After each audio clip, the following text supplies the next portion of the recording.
Welcome into the Skinny Podcast. It's the weekly potpourri edition. I'm Richard Skinner, local12.com, digital sports columnist and editor with Rick Broering. As always, it's presented by Blake, the attorney Mason. We'll talk about sports topics of local interest. We got a couple of national topics, including one right off the bat that we're going to talk about. And then my favorite portion of the podcast, you can ask me a question on any topic. Go to the X first, hit up the hashtag AskSkinnyAnything. It does not have to be sports related. In fact, we kind of prefer when it's not, but it certainly can be. And we will answer those at the end of this podcast. Rick, it's not officially breaking news because it hasn't happened, but we got something to start the podcast with of a national interest. Yeah, on the NBA side of things, believe it or not, normally we wouldn't do this being a Cincinnati-centric show, but when you get woken up at 7 a.m. by a West Coast report, meaning, it's 4 a.m. out in L.A., and Woj is tweeting about the Lakers job, it's pretty significant. The news, of course, is that the Los Angeles Lakers are targeting UConn's Dan Hurley to become the franchise's next coach and are preparing a massive long-term contract offer to bring the back-to-back national champion to the NBA. Sources told ESPN. That's, of course, from Adrian Wojnarowski. Skinny, this feels crazy. It feels like, why would he do this to a lot of people? What were your initial thoughts when you saw the news? Kind of that I mean, you got a good thing going at UConn. Do you really want to do something like this to them this late in the game? As a family, I mean, I think his wife was a part at least of him maybe staying at UConn. At least it was because Kentucky had offered. The culture shock between that area and Los Angeles is pretty significant, especially for a family. But he has had a desire to coach in the NBA. He's openly talked about that. He's going to a storied franchise. They're obviously going to back up the Brinks truck to do it. So I'm sure you get out the yellow sheet of legal paper and you got the pros and the cons. And I'm sure he's got his list of both. But this late in the game, and the fact that this was actually reported makes it seem like it's on the cusp of happening, not just, the offer being made. I guess my question before we start this is, what became of the JJ Redick stuff? Because it seemed like that was imminent. Yeah, that's the thing. If you follow NBA reporting and the newsbreakers, you basically have Woj and then you have Shams. Yep. And Shams has been reporting for the past week that JJ Redick's been their target, also the associate head coach of the Pelicans. Those were kind of the two finalists, and it felt like it was going in the direction of JJ Redick. And then all of a sudden, this Woj bomb hits at 7 a.m. this morning here on Thursday, and it's like all of that's just completely out the window. And now Shams has confirmed it as well that UConn's Dan Hurley seems to be the guy. Again, it's not done yet. It feels like it's definitely heading that way, though, with the way it's being reported here on this morning. And I mean, I guess the first thing I always think about in these situations it always amazes me how many people who aren't being offered tens of millions of dollars a year to do a really fun job are willing to turn that down for other people. Right. Everyone's always talking about like, well, how much money do you need? Why do you want to leave a good thing? It's like, well, you're not being offered $15 million a year to coach. Let me flip the other part of that too. Do I want to still be involved in dealing with the transfer portal every single day of every single month of every single year? It's going to feel like, do I just want to go coach basketball? Do I want to coach NBA? I mean, there's all that other side to it as well that you consider. And listen, the money, don't get anybody wrong. The money is always a significant part of the decision-making process, but there's all that flip side to it as well. All the things you just laid out are a significant part of this, and that's a much bigger conversation to have. But just before you even get to any of that, any of the realities of the situation and the specifics of this situation, just start with the money. Like if the LA Lakers are going to offer you a significant contract, which is what is being reported, that probably means you're going to be among the highest paid coaches in the NBA. The highest paid coach right now is Greg Popovich. He makes $15 million a year.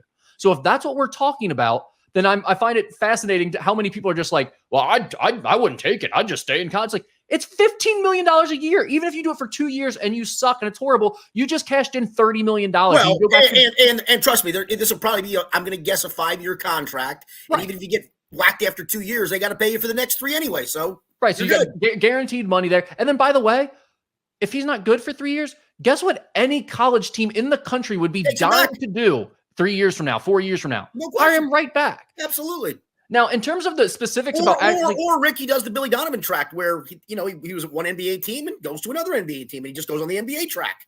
Right, exactly.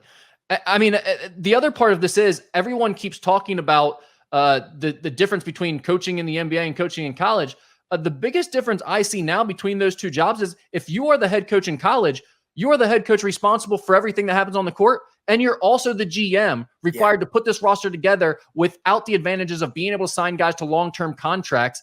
But yet you still have all the tough situations of that if guys want to leave through free agency every year. You have to come up with money to pay them. And by the way, the money isn't just sitting there because you've made it. The money has to be raised by donors, and you're responsible for that too in a lot of ways. In the NBA, you're really just responsible for putting the guys out on the court and coaching them up. There's a GM that's getting paid handsomely to put your roster together, and it's on him if you don't have the right players and if they don't draft properly. To me, the NBA job has really become easier than the college job. Yeah, I mean, you're seeing some college football coaches, right? Some head coaches that have gone to take coordinator or position coaches roles in the NFL because they don't want to deal with this stuff. Yeah, I think you're going to see it. And by the way, the other part of that is, and Xavier fans aren't going to like this that follow me, but if you're coaching in the Big East right now and you're looking at what's happening across college athletics, you got to be at least slightly concerned about the stability of your conference and the future of your conference right now. Now, I think the Big East basketball is going to be okay, given what UConn and Villanova have done, but it's definitely the most susceptible to being in trouble here as things evolve. Yeah, I was listening to a talk show today before we did this podcast, and I found a point interesting. You don't have to agree with it, but the point was, if you're not in a major football conference right now, you're probably in the long term not going to succeed in basketball either. And I don't think that's too far off base because of television money, because of all those things. And it's going to be really hard to compete. Maybe not right now, but 5 years from now, are you going to be able to compete with some of that stuff? And I'm like, that might be right. Maybe. But I mean, let's be clear that that's always been the case. I mean, there's been a significant gap between those conferences and the Big East in terms of what type of money they're bringing in based on their TV contracts and their football revenue. And the Big East has won a whole lot of national championships. You're right. There's no question about that. I'm not as convinced that the Big East is entirely in trouble. But if you're a head coach and your future relies upon that, you at least have to be thinking about put it this way. If you're Dan Hurley and people are offering you $15 million to go coach the Lakers instead of staying in the Big East, it's definitely something you have to consider strongly. Yeah. So now the flip side of this is, let's just assume he takes it. Let's play that argument out for a second. What in the world is the domino that occurs there? The players at UConn, I believe, have about a month's window that they can leave and go elsewhere. Correct. The transfer portal opens back up just for those players. Correct. And that doesn't mean that UConn, though, can go out and I mean, they can. I guess there's going to be people out there, but it's not going to I mean, most of the portal's been is a carcass at this point. You're picking it at the scraps. And there's some guys on UConn that probably will look to go elsewhere. I mean, it could go from a chance to be a three-peat to a catastrophe. And then the other question is, who takes that head coaching position? That's the biggest thing. I mean, you're coming off of back-to-back national championships, and you think about, like, you have the Villanova example where Jay Wright leaves, he handpicked his appointed replacement, Kyle Neptune, a guy that was in his family tree. Yeah, he left for 1 year to go coach elsewhere, but he was always a guy that was underneath him at Villanova prior to that. They plug him in, and they've nosedived since then. Are you really willing to just hand this program over to Kamani Young, the associate head coach, or Luke Murray, the other assistant that people are talking about right now? I'm not saying they wouldn't be great for it, but it just feels like you'd be in a tough position making that call right now, given what just happened at Villanova. There is a former Division I college head coach who has very strong ties to UConn. He's one of your favorites, Dave Leto. Dave Leto is out there as the interim. I mean, do you just run it back with Calhoun for a bridge year? Yeah, maybe. I don't think Kevin Ollie is going to be asked. I don't think Kevin Ollie is going to be asked either, and I don't think Dave Leto is going to be asked either. No. But I mean, it is like, think about Alex Caravan, and that's one reason I still wonder if this is true. Alex Caravan just recently, within the last week, decided to withdraw from the NBA draft and come back to UConn. You would have to think he had some real conversations with Dan Hurley about coming back, and if things were going to be good for him to come back to UConn and try to run it back. For Dan Hurley to leave him like this, man, it's a tough situation. It is, but the flip side is, at the time that he had the conversation, this offer certainly could have come in the last 4 or 5 days after the decision to withdraw from the NBA draft came, and at that point you had no idea this offer was coming. Maybe, but according to Woj's reporting this morning, he has been the target since this job opened. They've been looking at him for a long time now. Now, how soon in advance did he know about that? When did the offer actually come? Who knows? But it feels like if you're really this serious of a candidate right now, you feel like you probably would have had an inkling last week that it might be a possibility. Now, granted, you can't say anything about that, I'm sure. I mean, you don't want to because if it doesn't happen, then it creates a whole nother can of worms. But it's just a really interesting situation. And it really could, I mean, you're talking about a top 5 consensus team in college basketball this year. A lot of people have them top 2 or 3 even. For them to have this kind of roster turnover, a coaching change right in the middle of the year, see a couple of their top guys maybe abandon ship and go somewhere else all of a sudden, it could completely change the way the sport's set up. Or to your point, you need a very strong bridge coach. And honestly, Jim Calhoun's up there in age, but maybe that is the answer. I don't think it is, but I know his name's going to get thrown around for sure. I mean, it's I don't know. It doesn't feel like there's a good answer for them right now. And maybe, we heard about Nate Oates wanting out. Maybe this is the right time, the right spot for him to get out. Wow. Would that be something? It would be, but if you're thinking about the right spot, the right landing place for him, the right time to do it, you kind of have UConn bent over a barrel right now in terms of they have to make a splash higher. If he would tell him he's available, I'd have to think they'd look long and hard at him. All right, let's move on to the Reds, Skinny. Reds are 29-33 after sweeping. That's right, sweeping the Rockies in Colorado. They've won 4 in a row and 9 of their last 12. They're still last in the NL Central, 7 games back of the Brewers, but they're just 2 games back of the second place Cubs, who are coming to town starting tonight as we're recording this on Thursday. They're also a game and a half out of the 3rd wildcard spot in the National League. Skinny, over the Reds' last 15 games, they've scored the 2nd most runs in the majors, and they're tied for the 2nd best batting average in the big leagues. We've talked a lot about how much their offense has been struggling. Do you feel like this team might have saved its season just in the nick of time here? I do. And some of this was, listen, we knew what May was going to be, the gauntlet, right? And then the injuries piled up, and some bats that you were expecting to hit went everything that could have gone wrong went wrong.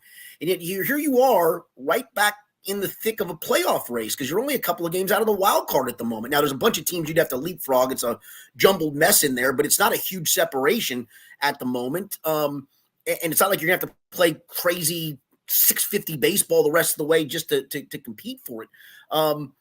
And listen, they're taking advantage of the easy part of the schedule, and good for them. They don't have to apologize for that. I thought the win on Wednesday was really important to finish off that sweep, and the way that they did it, to come back and score whatever 8 runs in the last 2 innings, 6 runs in the 9th. I think that's a huge momentum getter for them. And yeah, listen, some of the bats are coming around. Hitting in Colorado doesn't hurt your confidence at all, right? I mean, it's a great place to hit, and maybe that carries over. We talked last week about the contagiousness of things going bad and everybody trying to hit a 5-run home run. Well, now it's maybe, hey, 1 through 9, we're all hitting at the moment. Let's just do what we're capable of doing and nothing more than that. And maybe it continues to carry over. I do know this.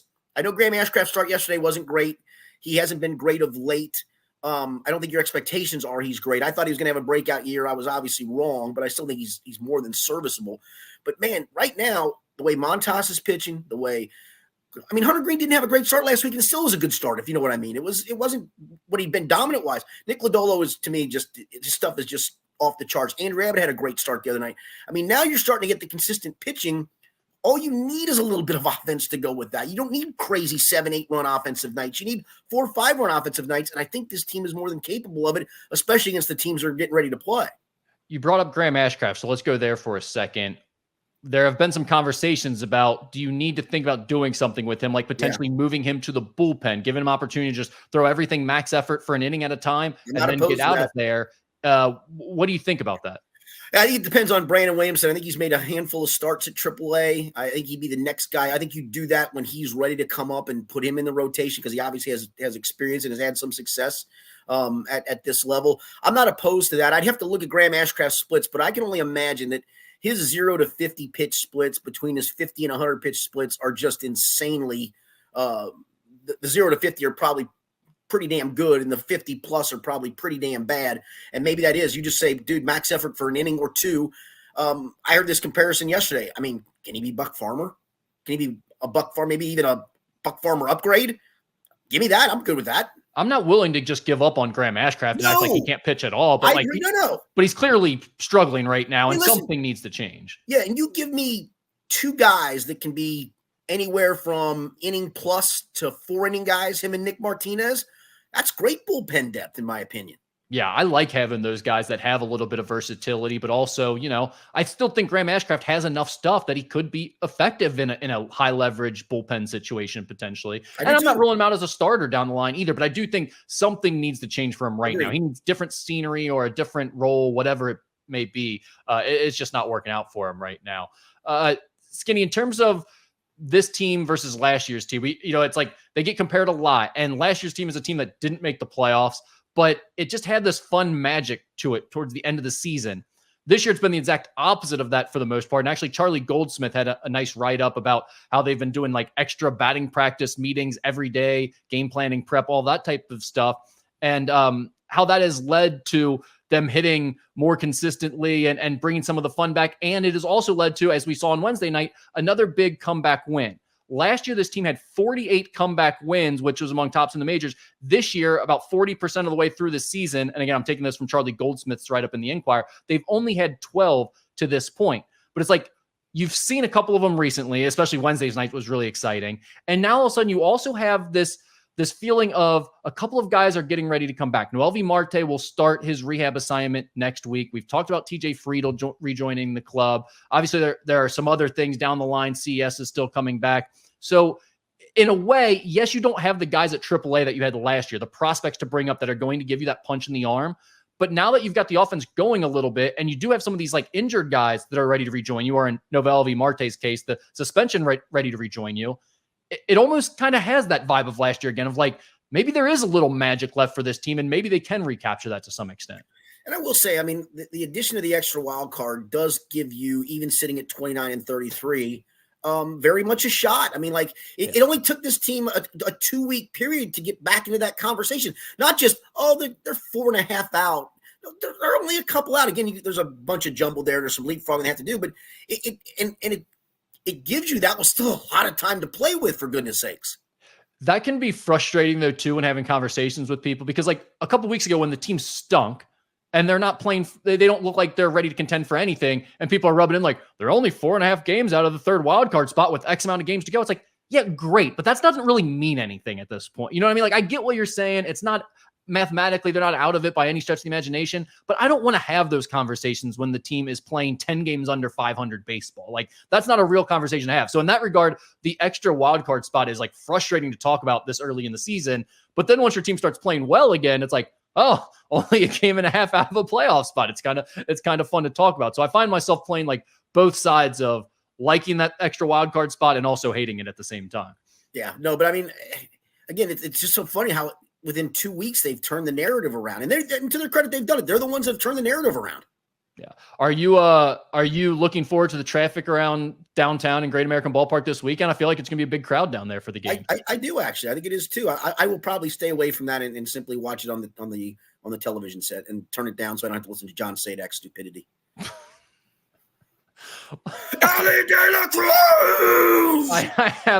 I have more comments, but I won't even get into that because I spent yesterday texting about it a lot. So let's just move on to the Bengals, Skinny. Sure.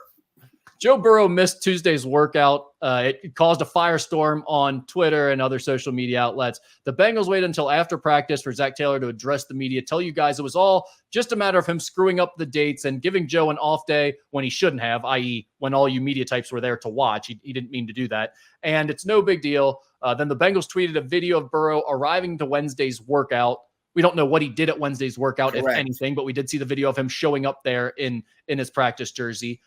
What do you make of this whole situation? Is it nothing? Is it something to monitor? It's absolutely something to monitor. We're not going to know how good that wrist is until in training camp he throws for multiple days. And there might be a day off in there too. Don't get me wrong. I mean, there's still some maintenance to be done with this. And literally until the man takes a hit and has to brace his fall. Nobody wants to hear this answer. I know everybody thought, we were all alarmist. We weren't alarmist. We just simply tweeted out, he's not here. And we were then told Zach's going to talk when he wasn't going to talk. That should set off some alarm bells. Isn't that a little weird though, that they didn't just come over and say, oh yeah, scheduled off day. Sorry, we should have told you. Like, instead of saying like Zach will address it after practice, that creates a little more uncertainty and confusion. Correct. And listen, again, maybe this is Joe doing what he told us he was going to do, which is, if I feel something that's not right, I need to step back and not practice that. And again, that's all fine. But for anybody to go definitively, it was nothing. It's not nothing. I can't tell you it's something either. The only thing I can tell you is we are not going to know until he has to physically play this game, not just stand and throw on air, not just, stand in until he physically plays this game. We are literally, until it's an 11 on 11 in training camp at full speed without him getting hit, because that's quarterbacks don't get hit, until he has to make that tight window throw or that drop it in the bucket throw. We're not going to know. I know everybody's been looking going, oh, I don't think his wrist doesn't look, it looks different when he's throwing. It does it. Are you Tom House? You going to break down his mechanics for me, guy? Come on, give me a freaking break. But again, we're not going to know till you see him have to rip it, until you see him physically get hit. I was a little disappointed in some of your media friends there. Who's like, yes, people freaked out on Twitter when this news came out. I get that. There's overreactions. That's how social media works. But the kind of reaction by some of your media friends now is to always, anytime the fan base overreacts to anything, is to be like, oh, look, laughing around like they're idiots. It's like Joe Burrow being injured right now, or confusion, uncertainty. That's a very serious thing at this point for anybody following this team, but especially given the recent history. Think about last year when he had that sleeve on and everyone was like, oh, it's just an iPad drawing. You guys are crazy. Look how silly you are. And then the same game, he ends up going out and being lost for the season. So like, fans, while yes, they can be over the top and social media can feel like it's overreacting because it's all happening at once and everything, I would tell some of your media friends, like, relax on the whole acting like the fans are idiots, because you all came back then within the next 24 hours and kind of did some type of, we're not really sure what's going on. We think it's okay, but this is what we're being told, but we don't know for sure. And then I found it very interesting that they then the next day show him coming out to practice, like, see, everything's okay. Well, then let's see him throwing. Yeah. You want to show it? You do that once a week with him spinning around in slow motion and flicking his hair. Why don't you do that? Uh-huh. Yeah. Where was that? I think that's a point. Again, I think everybody wants to know and everybody wants to believe everything's all right. And it may very well be. But again, we don't know, and we're not going to know for a couple months. The thing I will tell you, though, is that has me a bit worried here is next week's the mandatory minicamp. We are there all 3 days. I don't think they'll go all 3 days. In fact, Zach kind of hinted at maybe the schedule may change, where he may just have them do some kind of activity on day 3. That wouldn't shock me. I said it aloud in the media room. I'll say it aloud here. It wouldn't shock me if we see Joe Burrow throw on Monday and they shut down camp at that point. Shut down the mandatory minicamp. It wouldn't shock me if that's the case. That we get the parade of him throwing, and don't get this. That's it. The last thing we see. Now, if he doesn't throw at all, then my God, this thing's going to linger till training camp, and we're going to hear about it all the time, constantly. Of hey, I saw him out here at this event, and he wasn't holding his wrist. I saw him eating a hot dog, and he wasn't holding the hot dog. I don't want any of that. Remember when he's at the NBA game and he shook with the opposite hand? Yes. I saw him. You're right. That's what it's going to be. And he wouldn't shake hands with anybody. Something must be. I don't know, and I don't want that. Just please come throw twice next week. Take the third day off for everybody, and we'll spend the next 5 weeks relaxing until camp begins. Yeah, and I mean, it to some extent, it just is what it is right now with this situation. It's going to continue to be constantly talked about right up until the start of the season, and even in through the first few games, we're going to be checking on him, even if he's playing fine, he looks 100%. But I will say this sort of secrecy around it, and them kind of like trying to cover things up a little bit, it makes it feel like there could be something going on there. And that makes me more worried than them just saying, Understood. Hey, Joe's going to take a lot of time off because we're going to be overly cautious about it. Sure. No, I'm with you. And again, this wasn't just you falling off your bike and breaking your wrist like a lot of kids have done. This was major surgery on this thing, man. So I would expect stops and starts with it until even more time in the recovery process is through. But then again, I would be leery as a fan. I would be holding my breath the first time he gets hit and has to brace his fall. That's the thing that would worry me. Definitely. But I mean, I'm even just worried right now about the fact that they're not playing a game. They're not preparing for someone next week. Right. So it's not like you need to hide this from someone else's scouting report of like whether or not he's available. And yet they're like doing a lot of work to create confusion and like this cloak of secrecy around it. And it's like, we all know he had the surgery. Why don't you just tell us, hey, exactly. He's going to have a lot of off days. And he made the point, too, of he doesn't know how this recovery process is going to go. He admit, I'm going to have some good days, and I'm probably going to have some bad days, and that's okay. I didn't expect you to come back as the Joe Burrow of vintage Joe Burrow. I expected you to be a guy coming off major wrist surgery to the risk of which you throw the football and make your living with, and the recovery process not being completely smooth. That's okay. Exactly. I mean, that's how I feel about it. All right, let's switch gears here on the Bengals side of things. There's big news, not necessarily specifically related to the Bengals, but Justin Jefferson and the Vikings came to an agreement on a huge extension, quote unquote, reset the wide receiver market, Skinny. What does this mean for Jamar Chase? Well, it means he's going to get paid potentially, and he will get paid. I can't surmise the fact that the Bengals aren't going to pay him. A couple of facts to keep in mind. He's entering the fourth year of what will be now a 5-year contract because they gave him the 5th-year rookie extension. So he's under contract through 2025. Does this become a 3-year extension? Does it become a 4-year extension? Do they maybe do the extension now to spread the cap hit out? I think all those things are in play. I really don't think negotiations, and I wrote about it, I don't think negotiations will really get underway until after this season. I really don't think they're going to take place this summer whatsoever. I don't see him getting extended now, but I guess it's on the table. Do you want my real hot take to this? I'm probably going to write a column about this tomorrow, and I guess that's why I'm going to bounce it off of you here. And I'm going to probably get skewered for it, and people are going to yell at me for this take. Even better. So I admit it's a bit of a hot take. I'm not sure I extend him. I think in this wide receiver market today, with wide receivers coming out of college, I hate to go this route, and it would piss him off, but he's still going to play under it or not get paid. I'm not so sure I don't franchise tag him in year 6, franchise tag him again in year 7, and say, thanks for your 7 years. We're moving on to somebody else, because there are so many good wide receivers that come out nowadays. The thing that scares me, Rick, is you have a quarterback in Joe Burrow. Nobody's gonna like to hear this, who's injury prone or malady prone for whatever. Again, that's a fact. I mean, he's had maladies and injuries, and maybe he plays every game. Bad luck, if nothing else. If nothing else, correct. You got $219 million in guarantees tied up in that. If Jamar Chase gets paid the market rate, and it may not surpass Justin Jefferson, at the very least, it'll be right around the ballpark. Let's just assume that. He may surpass. Justin Jefferson got 4 years, $140 million. 110 of that was guaranteed, and the big thing was $88 million was due at signing. Correct. Yeah. Let's play with those numbers. Let's assume those numbers. Again, we can go either way, 10 mil here or there, whatever. You're going to have $300 and whatever $20 million in guarantees tied up into 2 players. And Jamar has been extraordinarily durable. I have no reason to think he's not going to be, but it's the NFL, dude. Guys get hurt, right? It's a contact sport. You don't know when a guy might get hurt. Do I want that kind of guaranteed money tied up in 2 guys? I know they're superstars. I know all that. The thing I know is this.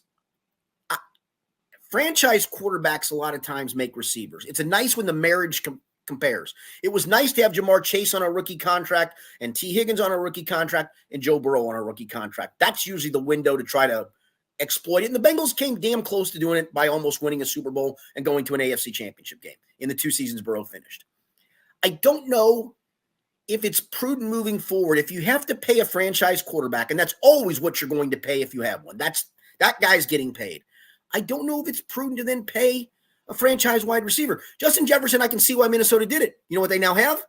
Quarterback on a rookie contract, J.J. McCarthy, or a stopgap guy. Again, I know I'm going to get skewered for this because people are going, the Bengals got money to pay him. In theory, yes, but again, at what expense to the rest of your roster? You better hit on draft picks for the rest of your roster then. Those guys on rookie contracts that make significant contributions.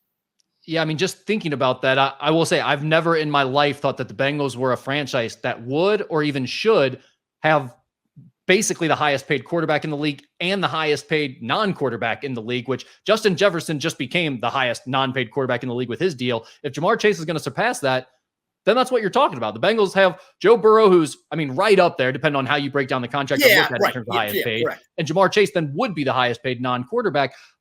I'm kind of with you. Also, look at how it's worked out for previous teams that have made runs or had a little bit of dynasty, like the Chiefs. Did they make it a point to keep Tyreek Hill? No, they let him go. And by the way, they just won a Super Bowl without him. Well, go back to the Brady years with the Patriots. What were we always saying after the first few years of his career? They got to get him receivers. He never has any receivers to throw to. It didn't matter. He kept winning without him. He was the deal there, and they put a defense behind him that could sustain that success. I don't think your take is crazy. Yeah, and I wrote the other day of what this contract means for both Chase and Burrow, and that's where it goes to the whole, I do believe they'll pay Chase at the end of the day, so I want that part to be. I do believe that. Again, I don't know if it's significantly prudent, but then you're not paying the second guy. You're not paying T. Higgins. No matter how much you love him, you want him here, all those things. You're not. And that's kind of the decision Kansas City made. Patrick Mahomes is a franchise quarterback, not even inarguably the best quarterback in the NFL today. That's inarguable. And they said, listen, we can pay one of these two guys. We can pay either Travis Kelce or Tyreek Hill. And they opted to pay Travis Kelce probably less than what they were going to have to pay Tyreek Hill. The tight end market isn't anywhere close to what the wide receiver market is. And they said to Patrick Mahomes, you're the franchise quarterback. You make the wide receivers great. You make us tick. And what did he do? He did. And Joe Burrow is fully capable of that as well, in my opinion. Agreed. All right, let's get into a rankings list here. Your guy and mine, Jay Morrison, took the time to rank the Bengals all-time best receivers. What is Jay's? I'm sorry, I did not write down his outlet now. It's Pro Footballnetwork.com. It's Pro Football Network. I did my Morrison, mock draft. Yeah, I did my mock draft through their simulator. I really like their simulator, actually. Nice. All right, so this is the rankings of the Bengals' all-time best receivers. He had honorable mentions: Tim McGee, Tyler Boyd, Chip Myers, Peter Warrick, Marvin Jones Jr., Mohamed Sanu. Number 10, T. Higgins. Number 9, Darnay Scott. Number 8, Eddie Brown. Number 7, TJ Houshmandzadeh. Number 6, Chris Collinsworth. 5, Isaac Curtis. 4, Jamar Chase. 3, Carl Pickens. 2, AJ Green. And 1, Chad Johnson. Skinny, I'll open the floor to you. Your thoughts on that top 10 list of receivers? I don't really disagree with any of it, to be honest with you. I mean, Chad has the records. And, if AJ Green had stuck around another year, he would have had the records. And Jay would agree, he'd probably flip-flop them at that point.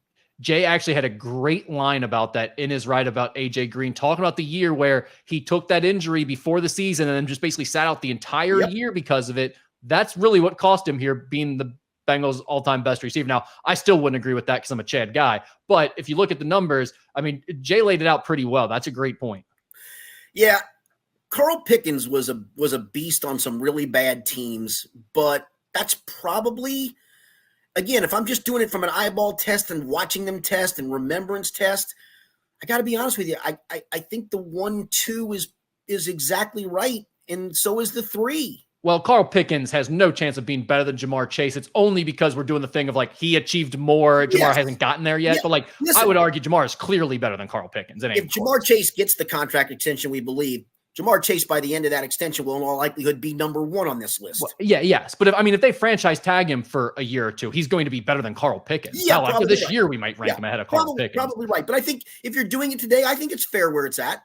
Fair enough. I mean, that's really the only one that I could have a gripe with is Jamar Chase over Carl Pickens. And I totally understand why he had it that way. I would just argue, from a talent perspective, I don't think those two are really that close. Yeah, I don't know. I'd have to look because I love these things and I have to look a little deeper. My remembrance of Peter Warrick isn't all that fond. I don't know. I mean, it's a pretty terrible career for the Bengals, quite based on the hype that he came in with. Yeah, correct.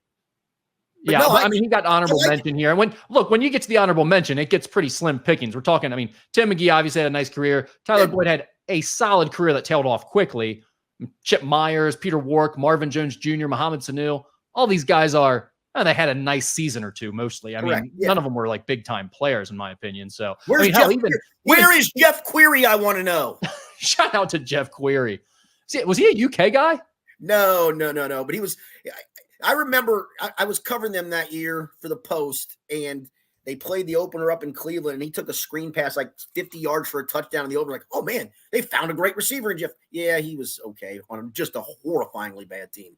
I'm sorry. He played for Millikan University. Millikan University. Yeah. Yep. All right, that's probably enough on the top wide receivers list. I didn't know if you'd have strong opinions about that or not, but I thought it was a good write-up by Jay. So go and read all his capsules and why he ranked him the way he did. Yeah, no, like I said, I'd love to have a good argument with that, but the only one I take umbrage with is Peter Warrick, and I'm not exactly going to go on a soapbox and stump that it's the dumbest thing ever. But I think his top 5 is fair, and to your point, and Jamar Chase will be ahead of a couple of those guys, and maybe all of them when all is said and done with his career. Yeah, if we're going to have argument with your 4th honorable mention selection, I'd say you did a pretty damn good job. Right, correct. Yeah, good point.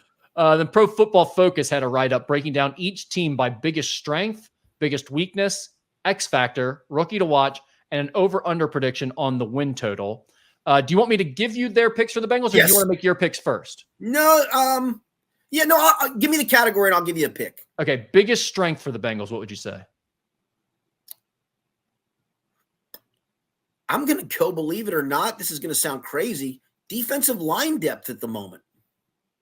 All right. They went with passing. They just said passing in general, which I think is fair. Okay. Yeah. I didn't know that would be the category. I thought we were looking at position groups. Position, right. Yeah. Fair enough. A little confusing there. Now, they went specific with a position group here for biggest weakness.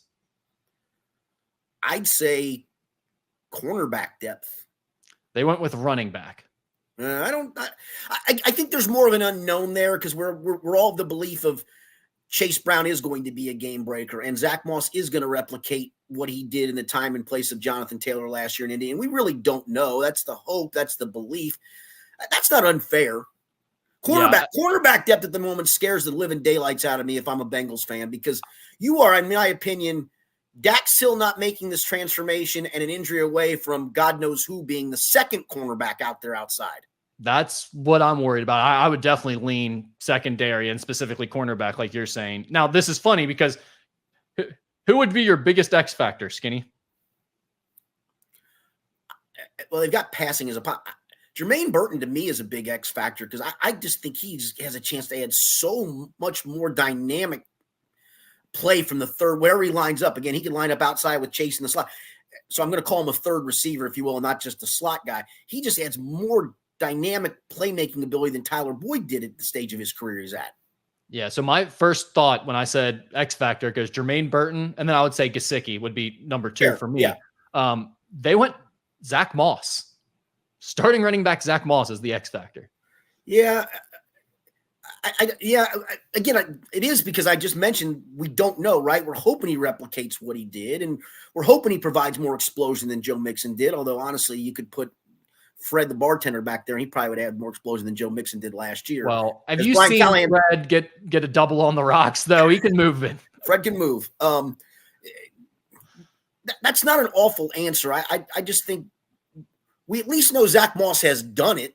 It's not like he's not done it. We just don't know if he can do it over a longer period of time or whatever. So to me, I'm still going Jim because we don't know about Jim. We really don't. We hope.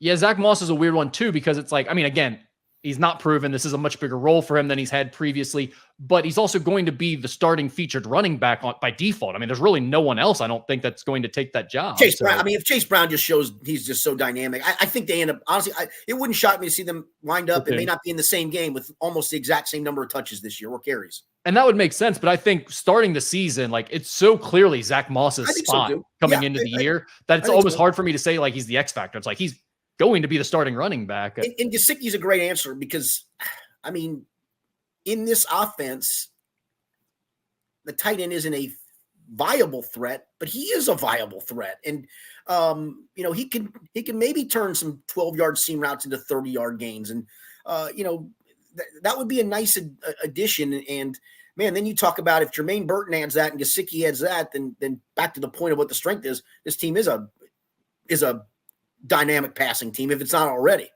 Yeah. What about rookie to watch? I mean, obviously Jermaine Burton we've talked about. If that's I'll go somewhere else for that just because we already named Jermaine Burton.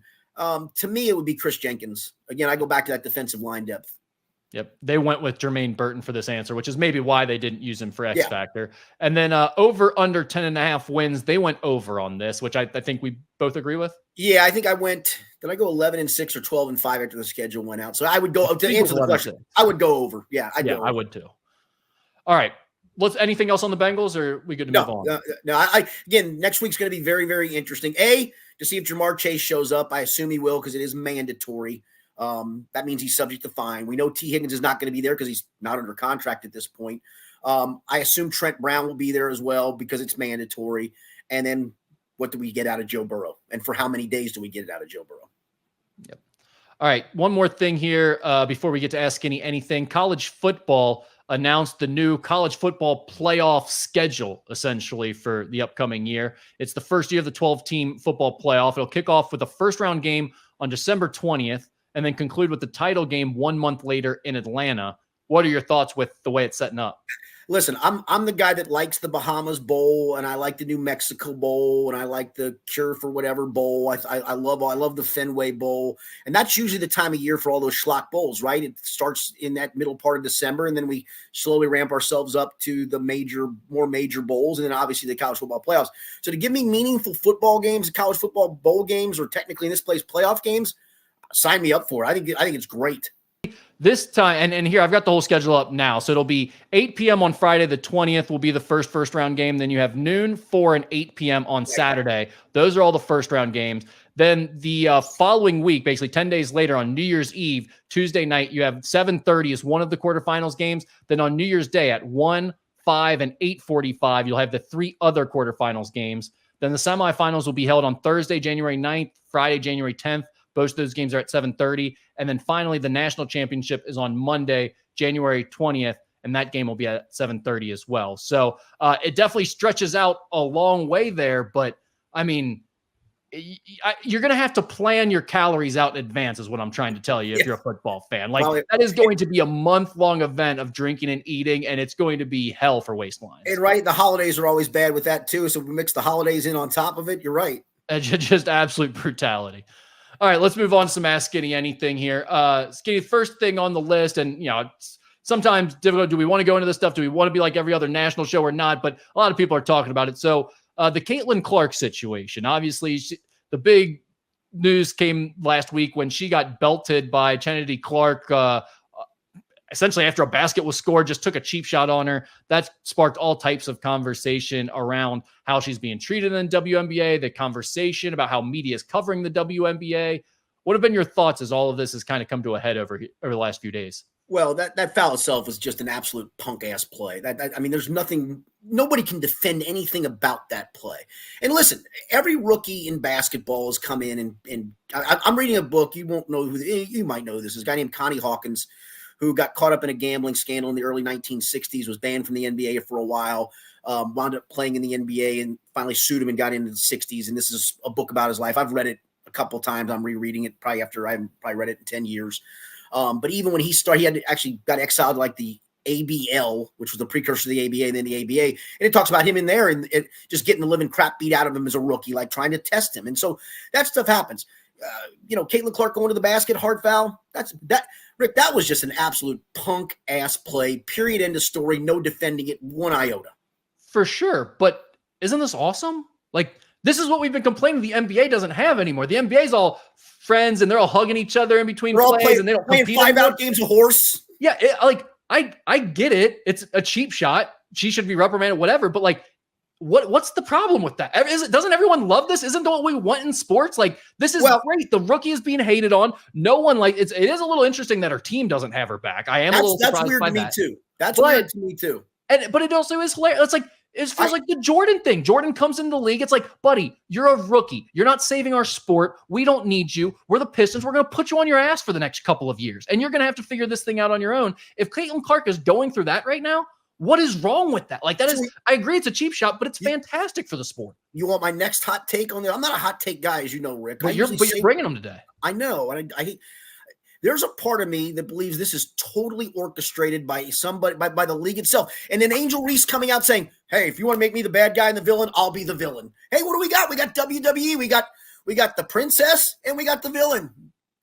Honestly, their story is way more compelling than the NBA story is right now. And the NBA has the finals going on. They do. The NBA has the finals going on, and we're all spending our time talking about the WNBA for a reason, because it's compelling. It's interesting. They're doing a hell of a job of making up these storylines. And you're right. It does feel very orchestrated. It feels like we're in a WWE headline every day when it comes to the WNBA conversations, but that's good for the sport. This is how the NBA came to prominence back in the late 80s and 90s, when you went through that golden era of Magic and Bird and Jordan and all of those guys and all the superstars that we had.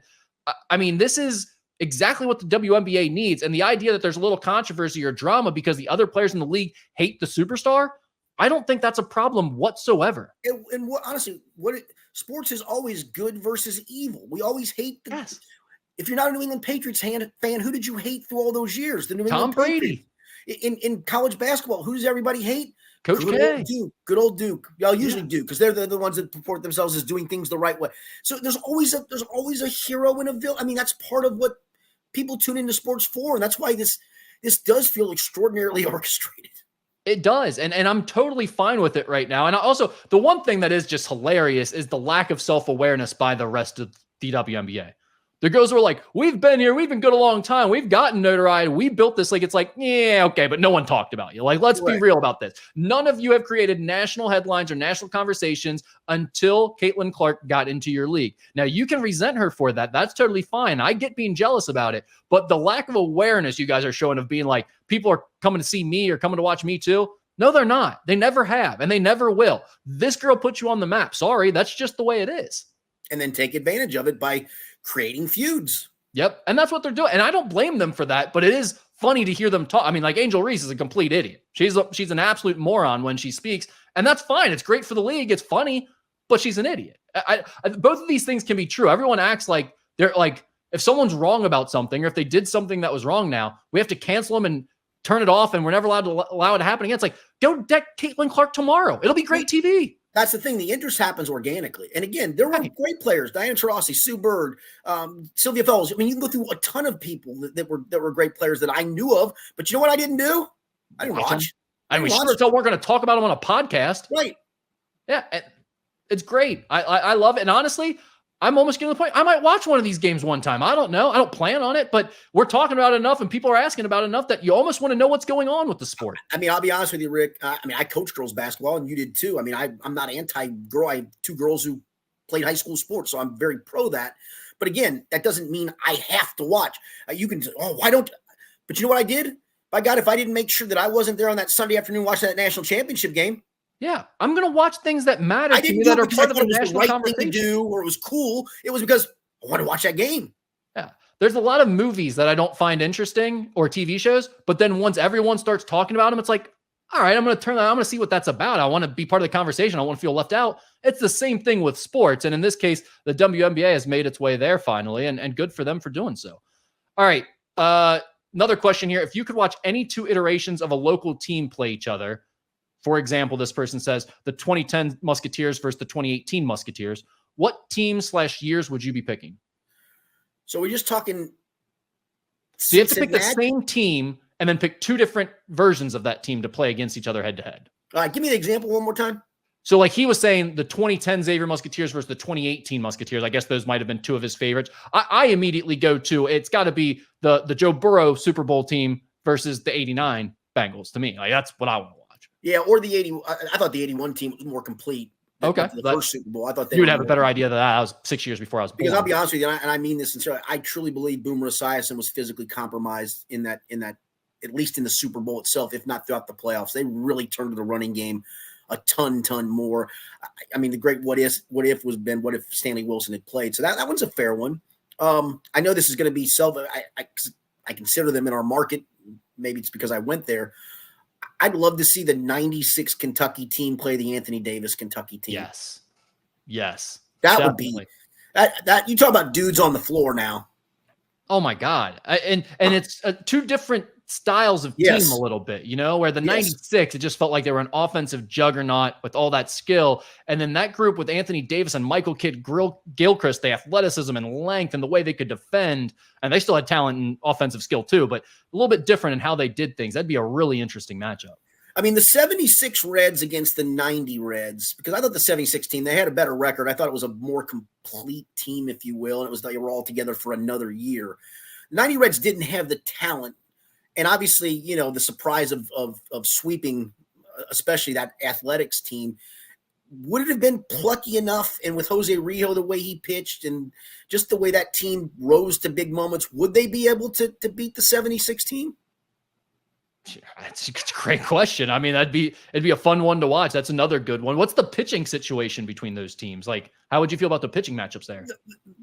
Probably the 90 team had better starting depth and arguably better bullpen depth. The better lineups, clearly the 76 team, but the 90 team had a pretty good lineup too and scored enough runs. So that would be an interesting one to me to watch. Yeah.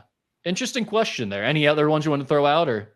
I was trying to think of Ohio State football teams like the mid 70s Archie Griffin teams versus an urban national championship team. But man, the eras were just, and I know most of this eras are so different, but the eras just feel like they were light years different. What about Urban's best Ohio State team, that best Florida team with all the serial killers on it, and his Jaguars team all have to play? That's a good one. Little three-way action. I like that. Yeah. All right. If what is this here? Where are we? Oh, in honor of Mo Egger, rank this list of 12 in order. Now, you did get to see this one ahead of time, so you could rank these, but I'll read through them real quick to give people the idea of what this is. A random list. Sale of the Century, which was a game show, Lisa Welchel, Glenn Davis, Sean Marion, the Pizza Hut Book It program, Pitfall, the Atari game, Jeff Sanderson, Dynamite the magazine, Benny Cunningham, Good Charlotte, Terry Barr, and Quirkle. So I actually texted the person that sent this in. I think he meant Terry Garr, the actress. I couldn't find a Terry Barr. I didn't know who Terry Barr was. And I even Googled the name Terry Barr, and it came up with some attorney in Wisconsin. So I don't think he wants me to rank some attorney in Wisconsin. I don't think so, but you never know. I'm going to go with Terry Garr, the actress. And if it was a Terry Barr, my apologies to the questioner. All right, so I'll start bottom. I like to go bottom to top. At the very bottom is Book It, the Pizza Hut book reading game. I don't even know what Book It is. He just explained it to me. That it's a what? I don't know what Book It is. That's a shame that your kids never got to participate in Book It. Also, I mean, I feel like your girls probably read books in school, right? Like they never did the Book It. They were at the same type of schools I did. That could have been a thing my wife did with him that the old man had no part of. I think you were just missing out on the Book It program. That Book It was awesome. But we weren't big Pizza Hut people, even though last week I lauded Pizza Hut as one of my favorite chain pizzas. No one liked Pizza Hut except for the Book It program. They give you the personal pan. All you would do, Skinny, is you would read a book. You'd take a quick quiz on it on your computer in your classroom, and they'd give you points, and they'd give you once you add enough points, they'd give you a free deep dish personal pan pizza from Pizza Hut. You'd go in. That's a very nice deal. It's a very nice idea by Pizza Hut. You read Robinson Crusoe, you get a medium, or you get a personal pan pizza with pepperoni. So I will ask the question of my wife I'll answer this next week if they took part in the Book It program. I don't Please do. That's important. Because I would tell you if they had done that, I'd have eaten the personal pan pizza because they didn't like it. Yes. Yeah, it would have been a great deal for you. You would have been loaded up. Yeah. Correct. All right, number 11 on the list is Quirkle. I don't know that game. I looked it up. It looks totally stupid. Yeah, I don't know what it is either. It's like a board game or a kind of a game. It just looked stupid to me. It looked either too easy or too hard, and I can't tell which. That's a great way of putting it. I don't even know how to explain what this looks like. So you're looking at a picture of it, right? Yeah. It either looks way too easy or just way too hard. Yeah, some weird version of Scrabble and with shapes, it looks like, or something. Yeah, no thanks. Yeah, I'm going to put that 11. I'm good on that. 10 on the list is Good Charlotte. Do you know what Good Charlotte is? That's a punk band, right? It is. I don't know their music. From my high school days, I believe. So not knowing their music and even though I kind of like that genre a little bit, not knowing their music, I got to rank them towards the bottom. I'm going to put them at 10 on the list. Number 9 was Pitfall, the game that came with Atari, especially in retrospect. I mean, good Lord, those early Atari games, you loved them, but now you look back, you're like, God, those were so bad. Those were so bad. I mean, there were a couple that had. I love Missile Commander. I could play Missile Commander all day. Missile Commander's great. Breakout, the original Breakout is great. I like Breakout. The simple concepts that just worked were fine, but anything that had any ounce of complication to them was a disaster on the Atari. So did you ever play some of those early Atari computer football games where you went head to head against somebody? Yes. My mom actually bought an Atari at a yard sale when I was 4 years old. So we had Atari growing up. Yeah. So my senior year of college, my roommate had that game and we would play it against each other. There's 3 of us. We'd play one guy would play one, then the winner would play. We'd play for money sometimes, whatever. So we got about a month into playing this obsessively. We all came up with there's a play that you literally could not defend in that game. You couldn't, and we had to ban that play. You could never run that play in the game. I actually remember that being a thing, and I can't remember what play it was or whatever. But it was just a little swing pass or something. It was like a wide receiver screen. Yeah, it was like a little wide receiver screen. Sideline, you're done. Where he juked one way, juked the other, and then went up the sideline. There's no outside help there, Exactly. They didn't know a cover 2 at that time in Atari. Correct. All right, number 8 on the list, I'm going to put the game show Sale of the Century. I'm a big game show guy, but that was very clearly towards the bottom of my game show rung. Number 7, Benny Cunningham. Do you know who Benny Cunningham is? No idea. Tight end for the Pittsburgh Steelers, late 70s into 80s. 202 career receptions. Was a starter on the 79 team that won a Super Bowl. So a pretty solid career, yes? Yeah. Comes in at number 7. Number 6 is Dynamite. Do you know what Dynamite is? A magazine, but other than that, I do not. From started in like 73 or 74. So it was kind of my like preteen into teenage years. And it usually had some nice pictures in it and parody stuff. So it was a solid magazine. I wasn't a big Mad Magazine guy in those days. I did like Dynamite though. Isn't it weird how like magazines were a big part of pop culture back then? I mean, you guys you had your own magazine, like we have podcasts. I would live for my delivery of Sporting News and Sports Illustrated back then. And those were like the normal ones that like a lot, but I mean, you all kind of had your own niche things too, right? Like you might be into, like you said, Mad or something like that, where you had your own kind of magazine that made up your personality a little bit. Just like someone would say now, like, oh, I listen to Joe Rogan. It's like back then you were like, I read Mad all the time. It's just, it's so funny to think about that now. It is weird, no question. Number 5 on the list, Jeff Sanderson. He was a longtime hockey player, played in over 1,100 games in the NHL, might have even played on an original Blue Jackets team. It was 2-time All-Star, had 355 goals, 345 assists, a pretty good career. I think I rank him about a little upper middle of the pack at number 5. Number 4, Glenn Davis. I probably could flop him and Sanderson, but I'm not going to. 2-time Major League Baseball All-Star, finished MVP runner-up in the National League at 86 for the Houston Astros, averaged 30.5 home runs from 1986 to 89, so a very accomplished career in my opinion. Number 3 on the list, and this guy probably would have always finished number 3 on my list. I could have almost put him at number 2, but I won't here, and I'll tell you why in a minute. I always liked him as a player. I didn't realize how accomplished Sean Marion was. Did you? Really good. I know, but it was sneaky good. Like, I knew he was in some all-star games. I knew he was a champ with Dallas, but I didn't realize he became the first player in NBA history to score 15,000 points, grab 10,000 rebounds, have 1,000 blocked shots, and make 500 three-pointers. Wow, I didn't know that either. That's pretty good. Yeah. So he finishes 3rd. You're going to probably argue where I've got number 2 and number 1. Number 2, Terry Garr, very versatile actress, kind of one of those, like, not a knockout, but cute. Kind of mom cute back in the day. You'll look her up. I'm going to make you look her up. I'm looking her up. I was just looking up Lisa Whelchel before that to get a head start on that. Yeah. I'm going to lean Whelchel. Well, she's going to be number 1 for sure. Yeah. Terry Garr, I like. Terry Garr was a very good actress. Young like you're saying, she looks like she could be a member of your family, but also an attractive lady. Yeah. Yes, there you go. Yeah. Loved her in Mr. Mom, the Michael Keaton movie where he loses his job and he becomes the one who's the mom and she goes back in the corporate work world. It's probably one of my top 5 favorite movies. And so she's number 2 on the list. And number 1 is Lisa Whelchel. Again, this is my list. For those that were in that era when Facts of Life was a thing, she is literally exactly my age. If you didn't have a crush on Lisa Whelchel, I don't know what to say to you if you were of that ilk. And honestly, still today, she actually hosts a show on MeTV called, I think it's Collectibles, where she's the host of it. She still looks pretty good for 61 years old. Yeah, I mean, you know what? Yeah, she is a very pretty older woman. You're right. She still looks good. But going back to this Facts of Life days, it's pretty strong. I see where you're coming from here. Yeah. Back in the big hair days, all that. Yeah. Lisa Whelchel back then.